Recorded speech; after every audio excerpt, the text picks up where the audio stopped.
Hi നമസ്കാരം.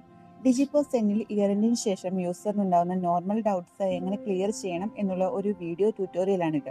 First നമ്മൾ sales entry ചെയ്യുമ്പോൾ പുതിയ ഫിനാൻഷ്യൽ ഇയറിലെ പ്രിഫിക്സ് എങ്ങനെ ആഡ് അല്ലെങ്കിൽ ചേഞ്ച് ചെയ്യണം എന്ന് നോക്കാം.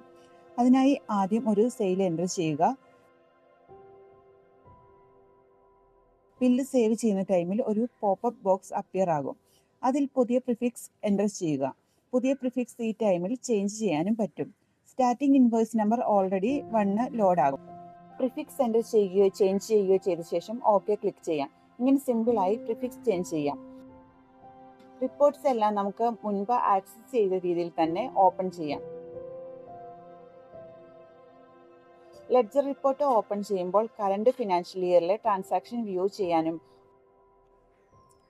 Old financial year date change ചെയ്ത് റിഫ്രഷ് ചെയ്താൽ ഓൾഡ് ട്രാൻസാക്ഷൻ വിസിബിൾ ആകും.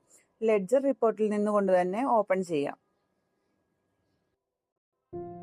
ട്രാൻസാക്ഷൻസ് എൻറ്റർ ചെയ്യുമ്പോഴോ റിപ്പോർട്ട് ലോഡ് ചെയ്യുമ്പോഴോ അൺവാണ്ടഡ് മെസ്സേജസ് വന്നാൽ ഹോം പേജിൽ ടൂൾസ് എടുക്കുക. അതിൽ അപ്ഡേറ്റ് ഡേറ്റ എന്ന ഓപ്ഷനിൽ ന്യൂ അപ്ഡേറ്റ്സിൽ ഫസ്റ്റ് ക്ലിക്ക് ചെയ്യുക. പോപ്പപ്പ് മെസ്സേജിനായി വെയിറ്റ് ചെയ്യുക. പോപ്പപ്പ് മെസ്സേജ് വന്നതിന് ശേഷം ഓൾഡ് അപ്ഡേറ്റ്സ് ചെയ്യുക. ശേഷം നമ്മുടെ ഇഷ്യൂ സോൾവ് ആയോ എന്ന് ചെക്ക് ചെയ്യുക. ഇല്ലെങ്കിൽ ഗ്രാവിറ്റി കസ്റ്റമർ കെയർ നമ്പറിൽ കോൺടാക്ട് ചെയ്യാം. നോർമൽ ലോഗിൻ ചെയ്യുമ്പോൾ ന്യൂ കമ്പനിയിലാണ് ലോഗിൻ ചെയ്യുന്നത്. ഓൾഡ് കമ്പനിയിൽ ഡേറ്റ എൻറ്റർ ചെയ്യാനോ എഡിറ്റ് അല്ലെങ്കിൽ പ്രിന്റ് ചെയ്യാനോ നമുക്ക് കമ്പനി സ്വിച്ച് ഓപ്ഷൻ യൂസ് ചെയ്യാം.